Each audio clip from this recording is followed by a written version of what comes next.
The girl sat in the back of the hospital corridor, her chair angled away from the light. One hand rested on her lap. The other moved slowly, forming words no one was watching for. She was paralyzed from the waist down. She was death. And the man standing 20 feet away, her father, did not see her sign until it was already too late to pretend it didn't matter. He had built his life around control. Money followed him. Decisions bent toward him. Silence usually meant obedience. But this silence was different. It carried weight. It asked for something he could not buy without losing something else first. What happened next would not make headlines. It would not be framed as kindness. It would cost him status, certainty, and the role he had protected for decades. And once it happened, nothing in his world would return to its previous shape. If you stay, stay quietly. The corridor was quiet in the way expensive places often were. No carts rattled, no voices carried. The lights were warm and indirect, meant to calm people who did not need calming. At the far end, a window looked down on the city, but the blinds were half closed, cutting the skyline into narrow strips. The girl sat near the wall, her wheelchair angled slightly away from the center of the hallway. Someone had parked her there after therapy. The footrests were adjusted carefully. A folded blanket rested across her knees, even though the room was warm. Her bag hung from the back of the chair, unzipped, a book peeking out that she could not read without help. Her hands rested on her lap at first, still, waiting. Across the hall, her father stood with his phone pressed to his ear. He wore a dark suit without a tie. His jacket was unbuttoned, a small signal that he was off schedule, even if only slightly. He faced the window, not her. His free hand moved as he spoke, tracing short, controlled gestures in the air. Numbers, timelines, reassurance. Yes, he said quietly. I understand the concern. We'll adjust. A nurse passed between them, nodded at him, smiled at the girl without slowing. The girl watched the nurse's mouth move. She followed the shape of the smile, not the sound. When the nurse was gone, the hallway returned to stillness. The girl shifted her weight. The chair made a faint sound against the floor. She adjusted the blanket herself, smoothing it down with practiced movements. Her eyes moved again to her father's back. He was close enough that she could see the tension in his shoulders, the slight tilt of his head as he listened. She raised her hands. At first, the movement was small, tentative. Her fingers shaped words carefully, the way she had been taught. Please, help. Me. The signs were slow, deliberate. She kept her elbows close to her body so she would not draw too much attention. No one responded. Her hands paused in midair. She waited, eyes fixed on her father, then lowered them back to her lap. She did not look away. She had learned not to. Her father turned slightly, shifting his stance, still on the call. He glanced down the corridor, not directly at her but past her. His gaze registered her presence the way one registers furniture, something known, accounted for, unmoving. I'll be there tomorrow, he said into the phone. Today is not possible. He ended the call and exhaled through his nose. He checked the screen once more, then slipped the phone into his pocket. For a moment, he stood still, as if recalibrating. Then he walked toward her. Everything okay? He asked, his voice even. Practiced. She looked up at him. Her eyes searched his face, waiting for something more. When nothing came, she lifted her hands again. Please. Help. Me. Her movements were clearer now. Firmer. She leaned forward slightly as if closing the distance herself. He did not understand the signs. He never had. He had been told he did not need to. That specialists were enough. That systems were in place. He watched her hands without comprehension, then smiled.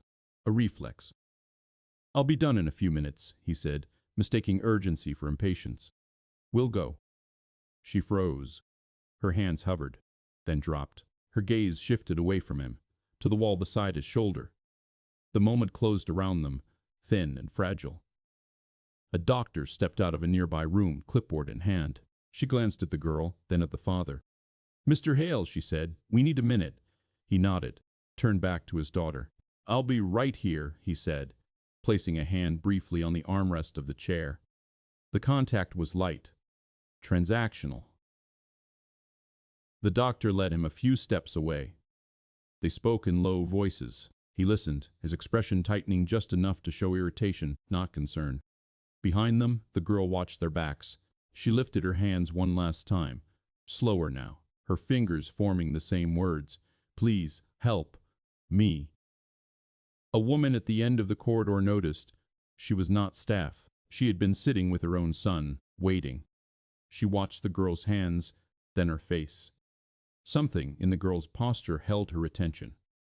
The woman stood, hesitated, then walked closer. "Excuse me," she said softly, to no one in particular.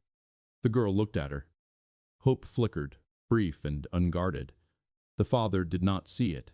He was still listening, nodding, already planning his next call. The corridor remained quiet, but the stillness had shifted. Something had been set in motion, unnoticed by the one person who believed he was always paying attention. The girl lowered her hands. She waited. The moment did not pass. Order had always come easily to him. It was not something he spoke about, only something he maintained. His days followed a structure shaped by assistants and calendars, by meetings that began and ended on time. Even when plans changed, the system absorbed the disruption. Nothing lingered. The house reflected this. Clean lines, quiet rooms, nothing left out unless it belonged there. The girl's room was no different. The bed was adjusted each morning by a caregiver who arrived at 7 and left at 3. Her chair was positioned beside the desk at a precise angle, so transfers were easier. The shelves held books she could not read on her own, and trophies from therapy milestones that someone else had explained to him once, years ago. He paid for the best. He always had. When his daughter was younger, he had learned the language of reports, progress, regression, adaptive tools. He memorized the words without learning the meaning behind them. It was enough to know that things were handled, that specialists were present, that nothing urgent had been missed. She watched these exchanges from her chair, eyes moving between faces. Adults spoke over her, around her, for her. When she signed, it was often to no one in particular. The gestures were practiced. Calm. She had learned when to stop. Mornings followed the same rhythm. Lift, transfer, secure. The chair's brakes clicked into place. A cup was positioned within reach. Someone spoke to her while facing away, assuming she could hear tone if not words. She watched mouths instead. She learned patterns. Who paused? Who rushed? Who looked at her hands? Her father appeared mostly in the evenings, when the house was quieter. He asked about her day without waiting for an answer. He nodded while reading emails. He placed a kiss on her head before leaving the room. The gesture was gentle, almost careful, like something that could break if done wrong. He believed this was enough. When meetings ran long, he sent messages instead. When travel overlapped with appointments, he made sure another caregiver was scheduled. He did not miss events so much as he replaced himself. The system worked. No one complained. At school, accommodations were in place. Ramps were installed. Extra time was given. An interpreter came twice a week, not enough to build fluency, but enough to satisfy requirements. Teachers spoke to her slowly, loudly, as if volume could bridge the gap. She responded with polite nods and small smiles. She learned early that effort did not always lead to being understood. Her father attended conferences when he could. He shook hands. He asked about outcomes. He accepted praise with a brief smile. "She's resilient," people said. "She's lucky." He agreed. He had given her every advantage. The day after the hospital corridor, nothing outwardly changed. He returned home later than usual, distracted, his mind on conversations that had not gone as expected. He loosened his cuffs, poured a drink, sat at the kitchen counter without turning on the lights. She was already there, positioned at the table, her chair aligned neatly beneath it. A plate sat in front of her, half eaten. She looked up when he entered. He nodded once, then checked his phone. She raised her hands. He did not look up. The caregiver hesitated, then spoke. "She's trying to tell you something." He waved a hand, not dismissively but automatically. "Later," he said. "I just need a minute." The caregiver nodded and returned to cleaning, the sound of water running filling the space between them. The girl lowered her hands. She picked up her fork again, her movements slower now. She ate without looking at anyone. After a moment, he glanced up. "Everything okay?" he asked, repeating the question from the corridor. She did not respond. Her gaze remained on the plate. He took this as confirmation. He always had. That night, after she was settled, he stood in the doorway of her room longer than usual. The monitor lights glowed softly. Her hands rested on the blanket, still. He watched her chest rise and fall, steady and controlled. He told himself she was safe, that nothing was wrong, that if something were, someone would have said so. He turned off the light and closed the door. Behind it, the room remained unchanged. The chair, the desk, the silence, and somewhere beneath the order he relied on, something small and unaddressed continued to press outward, waiting for a moment when it could no longer be contained. The hospital adjusted quickly. It always did when his name was attached to a wing or a donation. Doors opened sooner. Forms moved faster. People spoke in careful tones, choosing words that would not invite questions. He noticed this without thinking about it. It was the air he moved through. When he arrived the next morning, a coordinator met him before he reached the elevator. She carried a tablet and smiled with a level of familiarity that had not been earned, only assumed. "We've shifted the schedule slightly," she said, walking beside him. "Therapy will start later today. We wanted to give her some rest." He nodded. "That's fine." They stopped outside the therapy room. Through the glass, he could see his daughter already inside. Her chair was positioned in the center of the space. A therapist knelt in front of her, signing slowly, carefully, her hands deliberate and open. His daughter watched closely. Her eyes followed every movement. "She's been asking for more one-on-one time," the coordinator added, glancing at the tablet. "Not just physical therapy, communication support." He frowned slightly. "She has an interpreter." "Part-time," the woman said. "It's been noted that—" "That's sufficient," he interrupted. Not sharply, but decisively. "We'll review it later." The coordinator hesitated, then nodded. "Of course." Inside the room, the therapist looked up as he entered. She straightened, wiped her hands on her pants, and smiled. "Good morning," she said. He returned the greeting and took a seat near the wall. He did not sit close. He never did.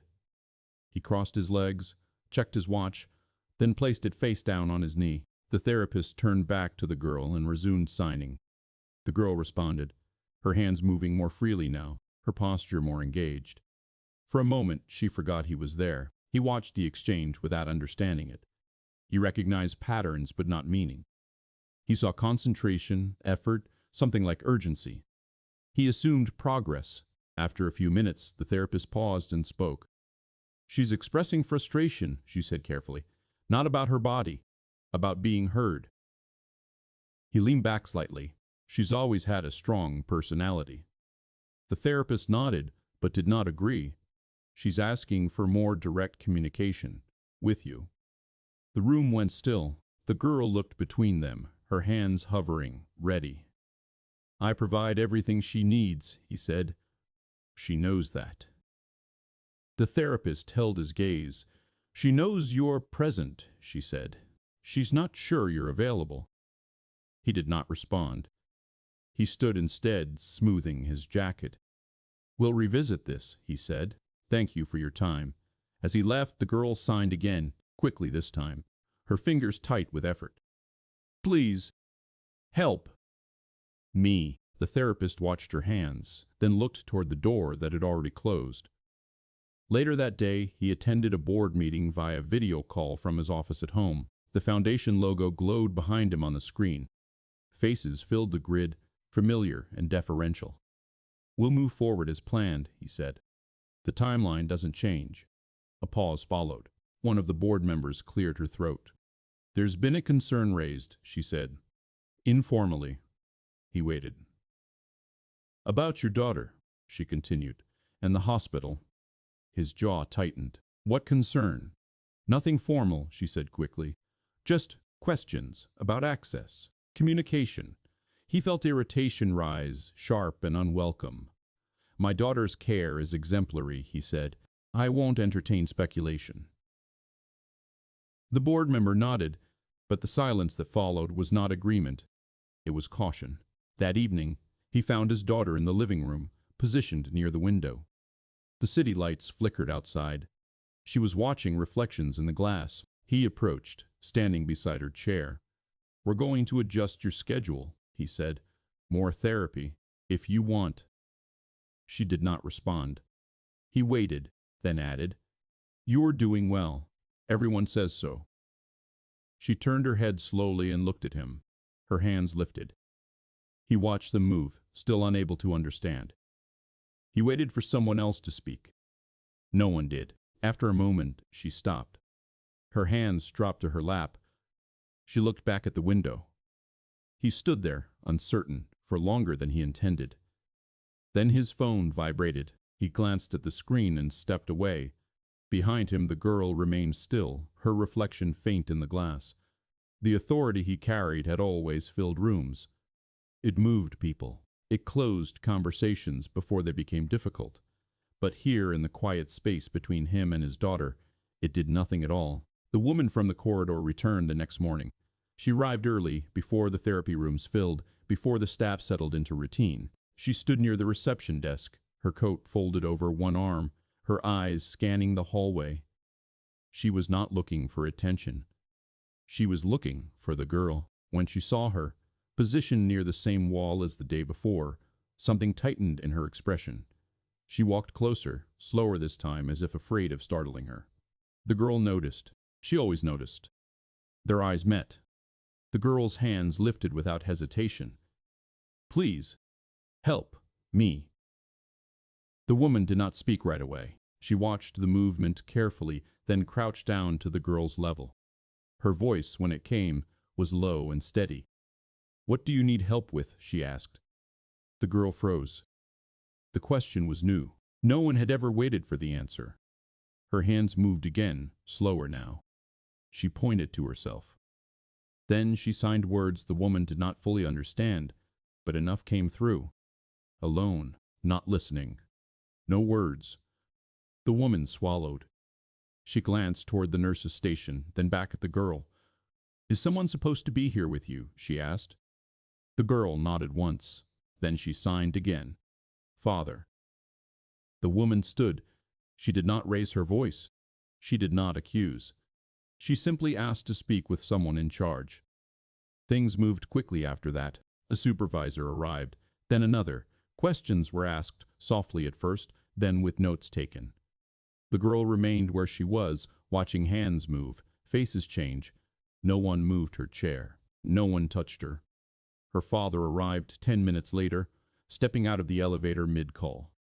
He ended it as soon as he saw the cluster of people. "What's going on?" he asked. The supervisor turned. "Mr. Hale," she said, "we have a concern." He looked past her to his daughter. She was still. Her hands rested in her lap. Her face was blank, guarded. "She's been communicating distress," the supervisor continued, "repeatedly." He frowned. "About what?" The woman from the corridor stepped forward. "She's been signing for help," she said, "and no one has been responding." He stared at her. "That's not." He stopped. He looked at his daughter again. "Why didn't anyone tell me?"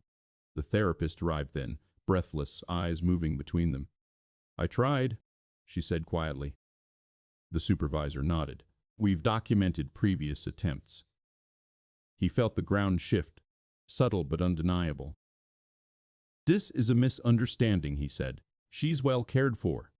"No one is saying otherwise," the supervisor replied. "But communication access is care."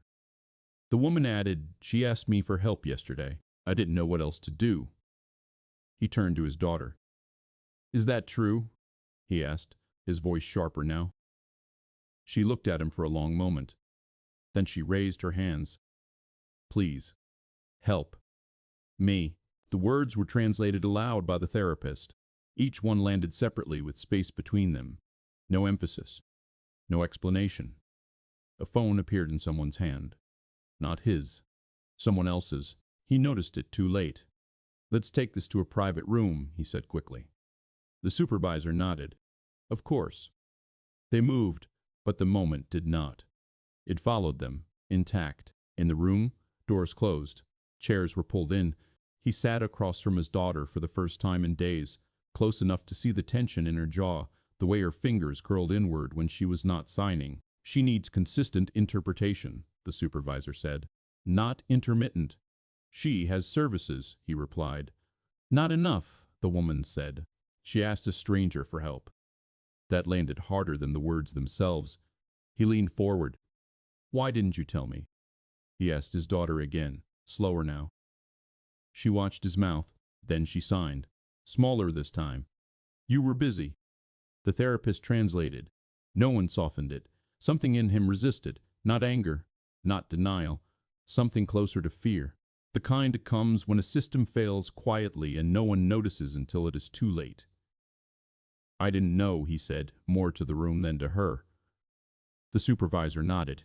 That's part of the concern. Forms were mentioned. Reviews, temporary measures, nothing accusatory, nothing dramatic. But the language had shifted.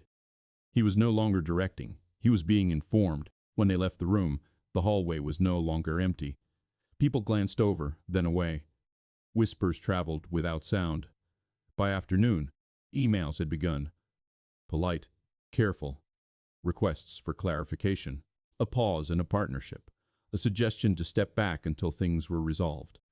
At home that evening, the house felt larger, quieter.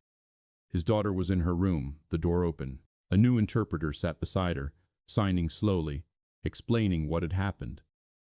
He stood in the hallway and watched without entering.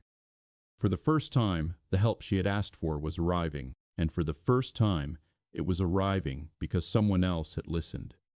The change was already moving beyond him. He could feel it. There would be no undoing this. The review did not begin with accusations. It began with language. Words like access, oversight, continuity, words that sounded neutral until they were placed beside his name. Meetings were scheduled without consulting him first. Calls came from people who had never needed to explain themselves before. He listened. He responded when required. He corrected details that were wrong and let the ones that were right sit unanswered. The hospital requested records, therapy logs, interpreter schedules. Everything existed. Everything had been documented. The problem was not absence, it was pattern. She's been requesting support consistently, a caseworker said during the first formal meeting. The requests weren't escalated. He folded his hands on the table. She has full-time care. Care isn't the same as communication, the woman replied. That sentence appeared again later, in an email, in a memo, in a summary sent to the Foundation's legal team. By the end of the week, 2 board members had suggested he take temporary leave. They framed it as protection for the organization, for him, for his daughter. He thanked them and said he would consider it. At home, routines broke down. The caregiver schedule shifted to accommodate new requirements. Interpreters rotated through the house, each with a different signing style, each careful, professional, distant. His daughter watched them all closely, learning who waited and who rushed. He tried to be present. He sat through sessions without checking his phone. He stayed in the room longer than before. He nodded when people spoke. But he still did not know where to place himself. One afternoon, a caseworker asked to speak with him alone. They sat at the kitchen table. The light was low. The house was quiet except for the hum of appliances. Do you know how often your daughter initiates communication? She asked. He hesitated. I assume regularly. She initiates often, the woman said. She stops quickly. He waited. She's learned that effort doesn't guarantee response. The words were measured. They did not accuse. They did not soften either. Later that day, he found his daughter in the living room, watching a muted television. An interpreter sat beside her, hands resting in her lap. They were not signing. He approached slowly. He sat across from them, leaving space. The interpreter looked at him. She's tired, she said. Do you want to say something? He opened his mouth, then closed it. He looked at his daughter instead. She did not raise her hands. He waited. The silence stretched, unfamiliar and exposed. I didn't know, he said finally. The interpreter signed it. His daughter watched the movement. Her face did not change. He reached for the armrest of her chair, then stopped himself. He folded his hands instead. The interpreter watched him, then looked back at the girl. "Do you want to respond?" The girl shook her head once.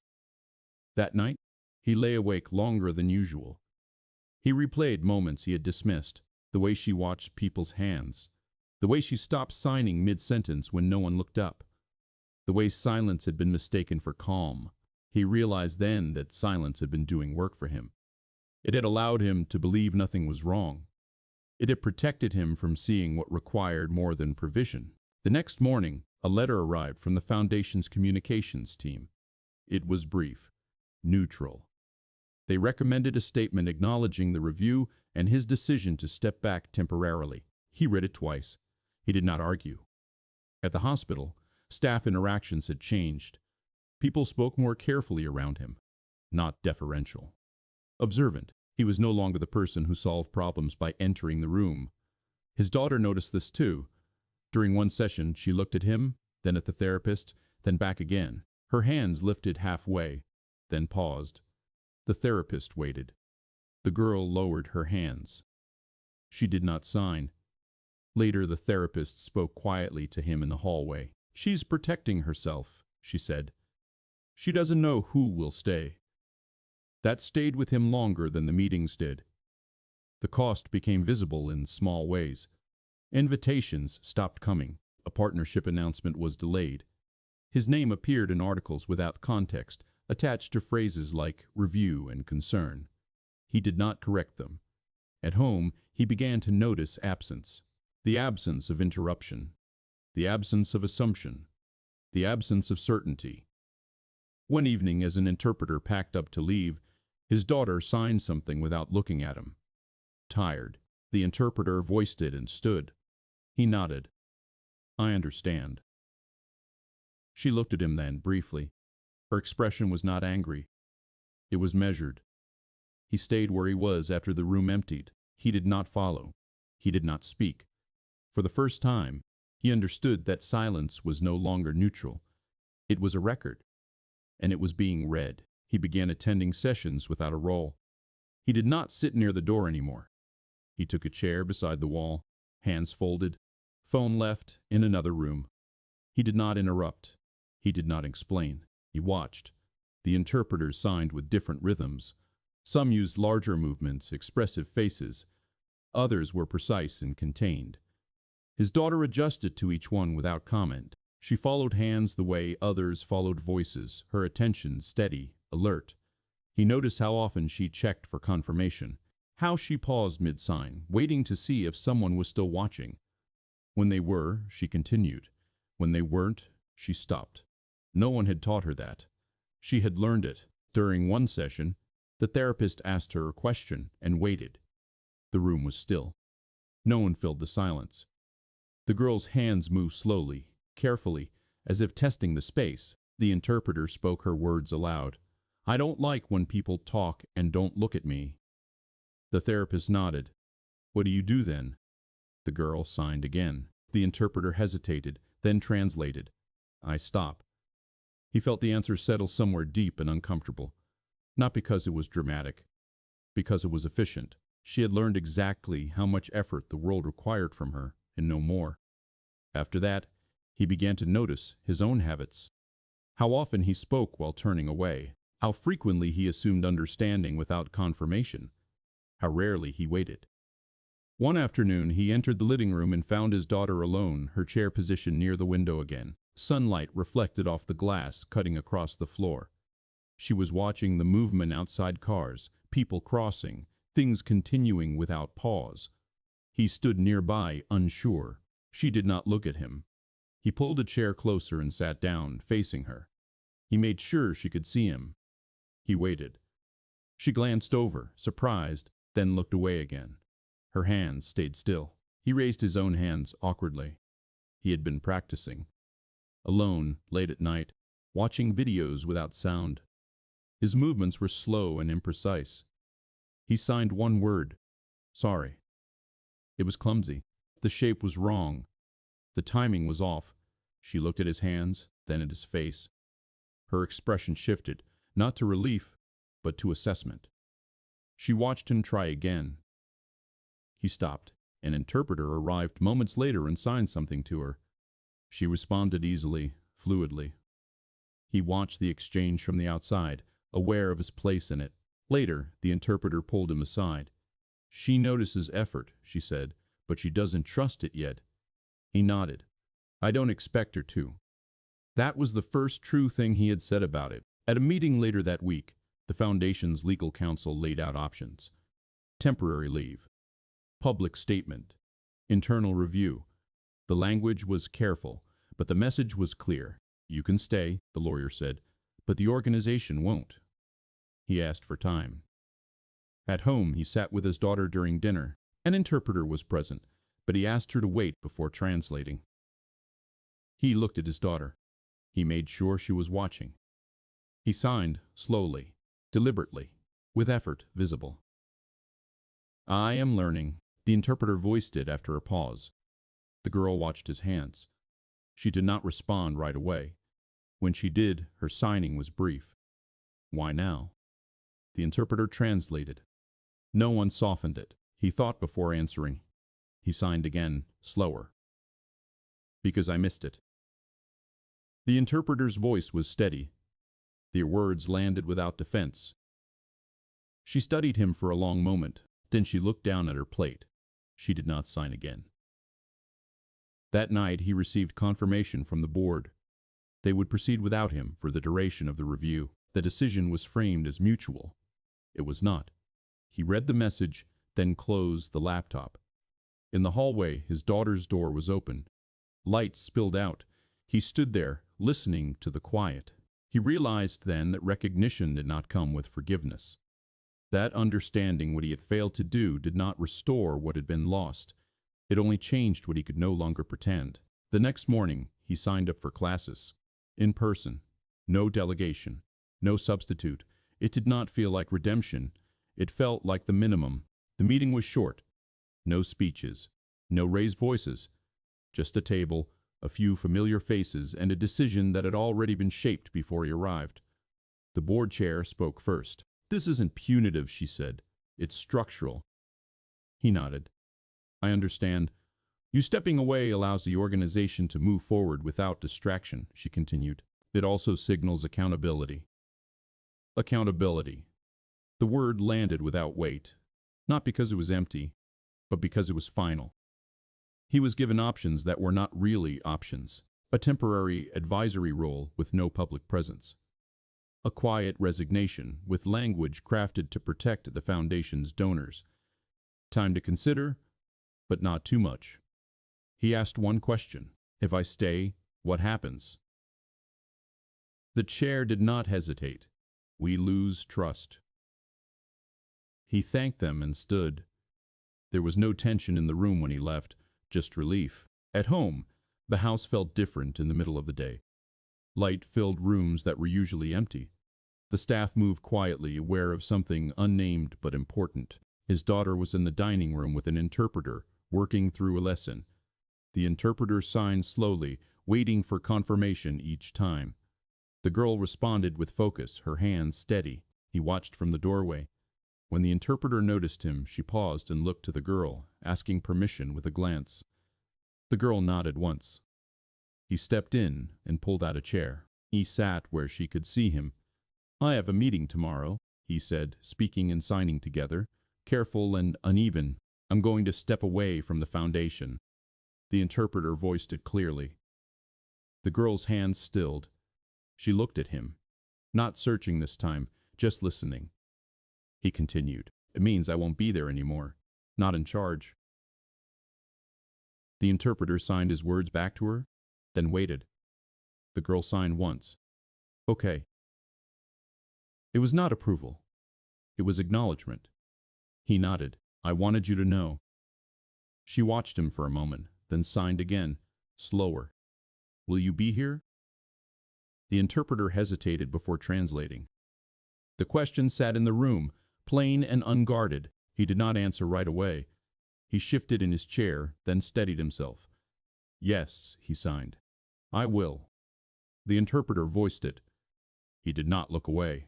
The girl studied his face, then signed one more sentence. It was simple, small. Don't stop watching. No explanation followed. None was needed. The next day, the announcement went out, carefully worded, respectful. His name was removed from the website within hours. Press coverage was brief, restrained. Some called it responsible. Others called it overdue. He did not read much of it. Instead, he sat in the waiting room of a community center across town. No private wing, no coordinator, just a sign-in sheet and folding chairs. He was early when the instructor arrived. She greeted him without recognition. She handed him a workbook and gestured to a seat. He sat among people who did not know his name. He placed the book on the table and opened it. His phone buzzed once, a message from a former colleague. He turned it off. That evening, he helped with dinner.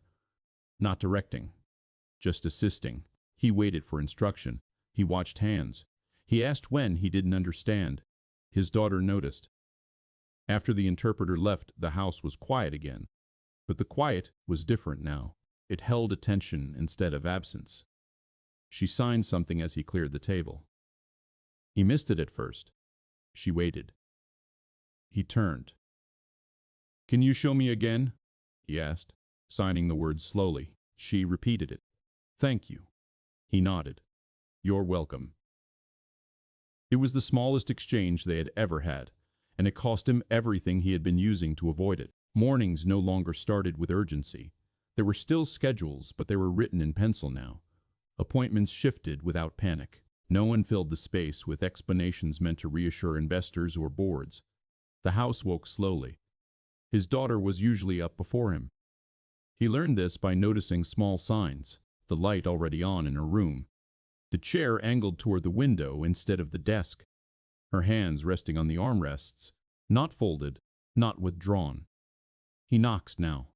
Every time, when he entered, he waited until she looked at him. He did not speak until she did. One morning, he stood in the doorway longer than usual, watching her sign to an interpreter who had just arrived.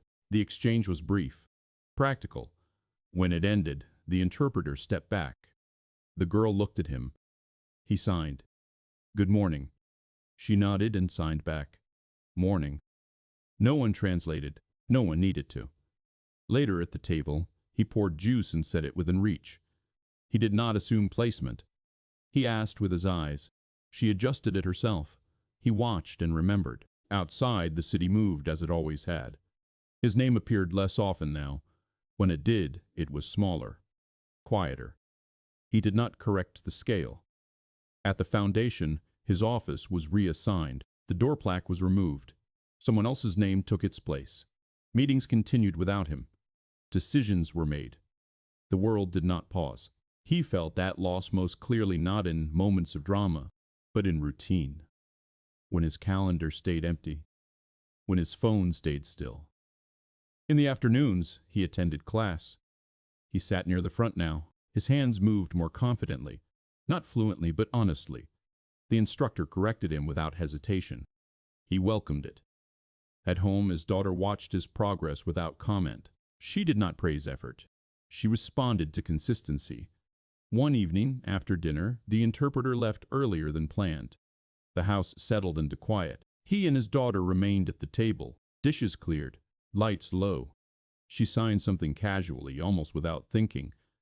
"Can we go outside?" He nodded. Yes. They moved slowly. He unlocked the door. He adjusted the ramp without rushing. Outside, the air was cool. The streetlights cast long shadows across the sidewalk. They stopped near the end of the driveway.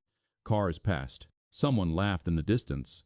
The girl watched the movement, the rhythm of a world that rarely waited. She signed again. "I like it here."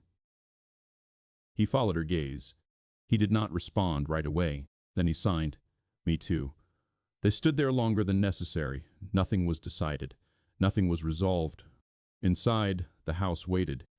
Not empty, just open. Later that night, he passed her room and noticed the door was not fully closed. He paused, then continued walking. He did not check the monitor. He trusted that someone would tell him if something was needed. In the quiet, his phone lit up once. A message from the foundation, forwarded out of habit. He did not open it. Down the hall, his daughter laughed silently at something on her tablet, shoulders shaking, hands moving briefly in response.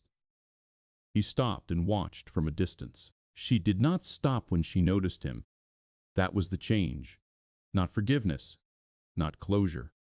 Presence, no longer requested, just there.